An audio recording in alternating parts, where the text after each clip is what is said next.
بسم اللہ الرحمن الرحیم۔ ملفوظات حضرت مسیح موعود 4 نومبر 1905، لیکچر لدھیانہ۔ حضرت اقدس نے ارشاد فرمایا، اس مقام پر غور کرنا چاہیے کہ جب توقع اصلاح کی ہو تو عفو بھی کرنا چاہیے۔ جیسے دو خدمت گار ہوں، ایک بڑا شریف الاصل اور فرما بردار اور خیر خواہ ہو، لیکن اتفاقاً اس سے کوئی غلطی ہو جاوے، اس موقع پر اس کو معاف کرنا ہی مناسب ہے، اگر سزا دی جاوے تو ٹھیک نہیں۔ لیکن ایک بدمعاش اور شریر ہے، ہر روز نقصان کرتا ہے اور شرارتوں سے باز نہیں آتا، اگر اسے چھوڑ دیا جاوے تو وہ اور بھی بے باک ہو جاوے گا، اس کو سزا ہی دینی چاہیے۔ غرض اس طرح پر محل اور موقع شناسی سے کام لو، یہ تعلیم ہے جو اسلام نے دی ہے اور جو کامل تعلیم ہے۔ اس کے بعد اور کوئی نئی تعلیم یا شریعت نہیں آ سکتی۔ حضرت صلی اللہ علیہ وسلم خاتم النبیین ہیں اور قرآن شریف خاتم الکتب۔ اب کوئی اور کلمہ یا کوئی اور نماز نہیں ہو سکتی۔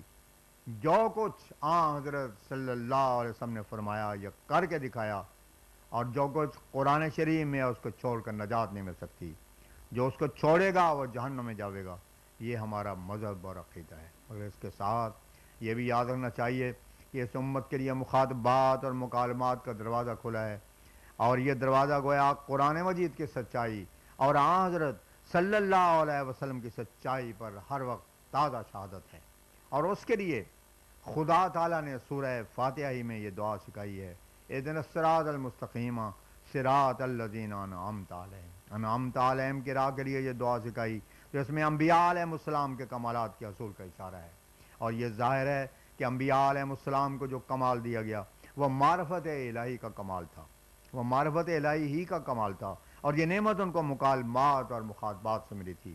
اسی کے تم بھی خواہ ہو، پس اس نعمت کے لیے یہ خیال کرو کہ قرآن شریف اس دعا کی تو ہدایت کرتا ہے، مگر اس کا ثمرہ کچھ بھی نہیں، یا اس امت کے کسی فرد کو بھی یہ شرف نہیں مل سکتا، اور قیامت تک یہ دروازہ بند ہو گیا ہے۔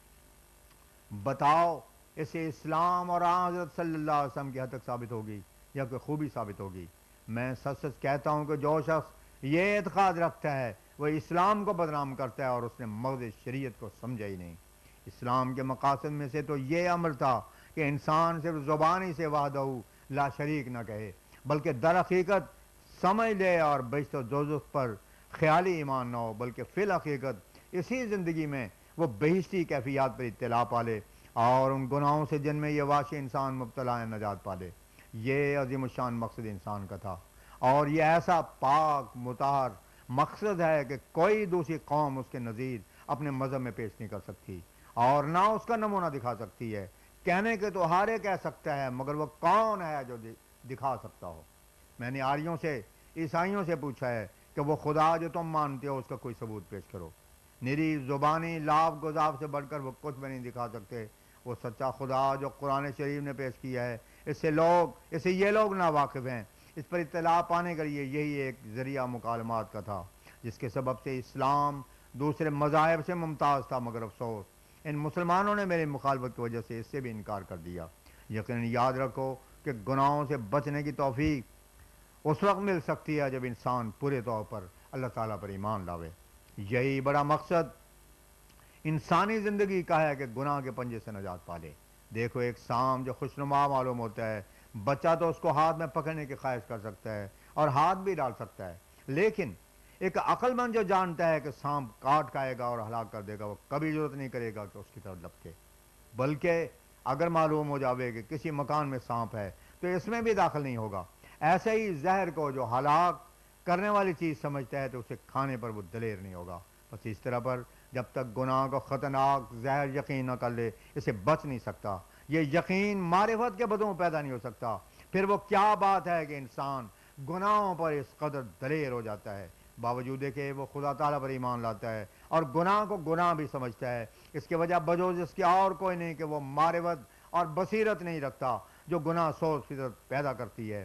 اگر یہ بات پیدا نہیں ہوتی تو پھر اقرار کرنا پڑے گا کہ معاذ اللہ اسلام اپنے اصلی مقصد سے خالی ہے، لیکن میں کہتا ہوں کہ ایسا نہیں۔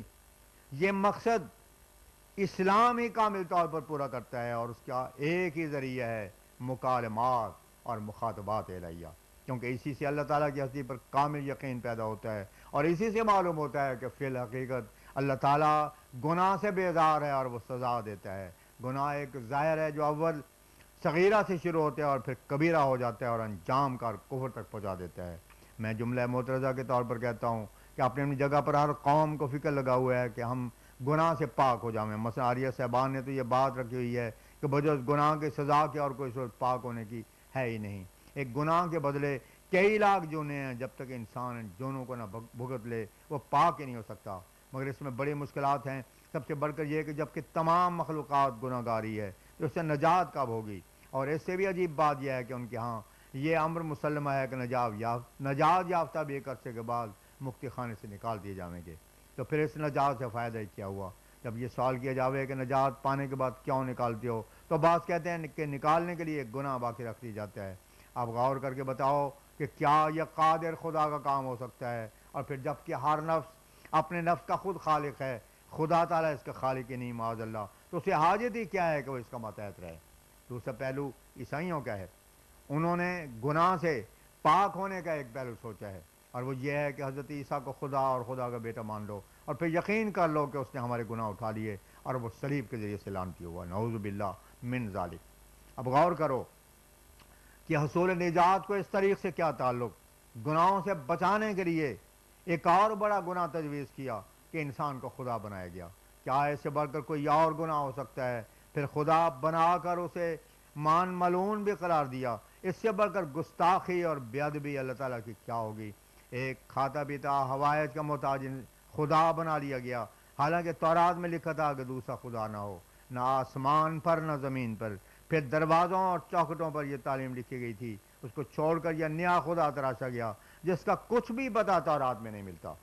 میں نے فاضل یہودی سے پوچھا کہ کیا تمہارے ہاں ایسے خدا کا پتہ ہے جو مریم کے پیٹ سے نکلے اور یہودیوں کے ہاتھوں سے ماریں کھاتا پھرے؟ اس پر یہودی علماء نے مجھے یہی جواب دیا کہ یہ محض افتراء ہے، تورات سے کسی ایسے خدا کا پتہ نہیں ملتا، ہمارا وہ خدا ہے جو قرآن شریف کا خدا ہے، یعنی جس طرح پر قرآن مجید نے خدا تعالیٰ کی وحدت کی اطلاع دی ہے، اسی طرح پر ہم تورات کے روح سے خدا تعالیٰ کو وحدہ لا شریک مانتے ہیں اور کسی انسان کو خدا نہیں مان سکتے۔ اور یہ تو موٹی بات ہے کہ اگر یہودیوں کے ہاں کسی ایسے خدا کی خبر دی گئی ہوتی جو عورت کے پیٹ سے پیدا ہونے والا تھا تو حضرت مسیح کی ایسی سخت مخالفت کیوں کرتے؟ یہاں تک کہ انہوں نے اس کو صلیب پر چڑھوا دیا اور اس پر کفر کہنے کا الزام لگاتے تھے۔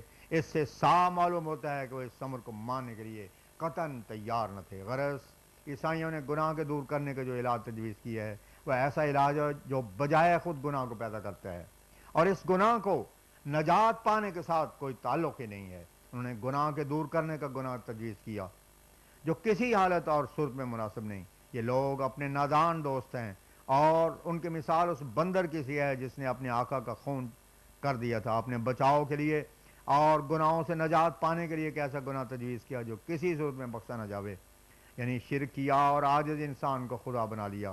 مسلمانوں کے لیے کس قدر خوشی کا مقام ہے کہ ان کا خدا ایسا خدا نہیں جس پر کوئی اعتراض یا حملہ ہو سکے۔ وہ اس کی طاقتوں اور قدرتوں پر ایمان رکھتے ہیں اور اس کی صفات پر یقین لاتے ہیں، مگر جنہوں نے انسان کو خدا بنایا یا جنہوں نے اس کی قدرتوں سے انکار کر دیا ان کے لیے خدا کا عدم وجود برابر ہے۔ مثلا آریوں کا مذہب ہے کہ ذرہ ذرہ اپنے وجود کا آپ ہی خدا ہے اور اس نے کچھ بھی پیدا نہیں کیا۔ بتاؤ کہ جب ذرات کے وجود کا خالق خدا نہیں تو اس کے قیام کے لیے خدا کی حاجت کیا ہے، جبکہ طاقتیں خود بخود موجود ہیں اور ان میں اتصال اور انفصال کی قوتیں بھی موجود ہیں، تو پھر انصاف سے بتاؤ کہ ان کے لیے خدا کے وجود کی کیا ضرورت ہے؟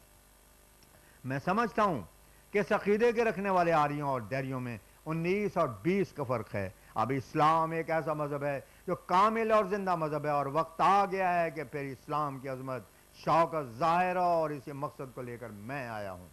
مسلمانوں کو چاہیے کہ جو انوار و برکات اس وقت آسمان سے اتر رہے ہیں ان کی قدر کریں اور اللہ تعالیٰ کا شکر کریں کہ اس وقت ان کی دستگیری ہوئی، اور خدا تعالیٰ نے اپنے وعدہ کے موافق اس مصیبت کے وقت ان کی نصرت فرمائی۔ لیکن اگر وہ خدا تعالیٰ کے اس نعمت کی قدر نہ کریں گے تو خدا تعالیٰ ان کی کچھ پرواہ نہ کرے گا، وہ اپنا کام کر کے رہے گا، مگر ان پر افسوس ہوگا۔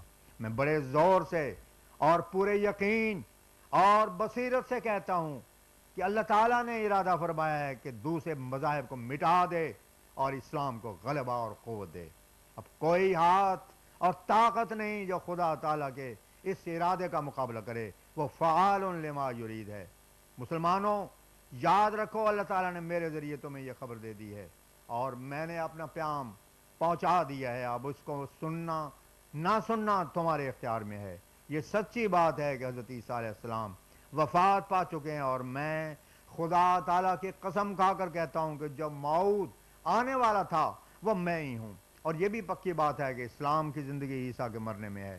اگر اس مسئلے پر غور کرو گے تو تمہیں معلوم ہو جائے گا کہ یہی مسئلہ ہے جو عیسائی مذہب کا خاتمہ کر دینے والا ہے۔ یہ عیسائی مذہب کا بہت بڑا شتیر ہے اور اسی پر اس مذہب کی عمارت قائم کی گئی ہے۔ اسے گرنے دو، یہ معاملہ بڑی صفائی سے طے ہو جاتا اگر میرے مخالف خدا ترسی اور تقوی سے کام لیتے۔ مگر ایک کا نام لو جو درندگی چھوڑ کر میرے پاس آیا ہو اور اس نے اپنی تسلی چاہی ہو۔ ان کا تو یہ حال ہے کہ میرا نام لیتے ہیں ان کے منہ سے جھاگ گرنی شروع ہو جاتی ہے اور وہ گالیاں دینے لگتے ہیں۔ بھلا اس طرح پر بھی کوئی شخص حق کو پا سکتا ہے؟ میں تو قرآن شریف کے نصوص سریہ کو پیش کرتا ہوں اور حدیث پیش کرتا ہوں اور اجماع صحابہ پیش کرتا ہوں، مگر وہ ہیں کہ ان باتوں کو سنتے نہیں اور کافر کافر دجال دجال کہہ کر شور مچاتے ہیں۔ میں صاف طور پر کہتا ہوں کہ قرآن شریف سے تم ثابت کرو کہ مسیح زندہ آسمان پر چلا گیا ہو۔ حضرت صلی اللہ علیہ وسلم کے روایت کے خلاف کوئی امر پیش کرو، اور یا ابو بکر رضی اللہ تعالیٰ عنہ کے وقت وسلم کے وفات پر جو پہلا اجماع ہوا ہے اس کے خلاف دکھاؤ، تو جواب نہیں ملتا۔ پھر بعض لوگ شور مچاتے ہیں کہ اگر آنے والا وہی مسیح ابن مریم اسرائیل نبی نہ تھا تو آنے والا کا یہ نام کیوں رکھا؟ میں کہتا ہوں کہ یہ اعتراض کیسے نادانی کا اعتراض ہے۔ تعجب ہے کہ اعتراض کرنے والے اپنے لڑکوں کا نام تو موسیٰ، عیسیٰ، داؤد، احمد، ابراہیم، اسماعیل رکھ لینے کے مجاز ہوں، اور اگر اللہ تعالیٰ کسی کا نام عیسیٰ رکھ دے تو اس پر اعتراض۔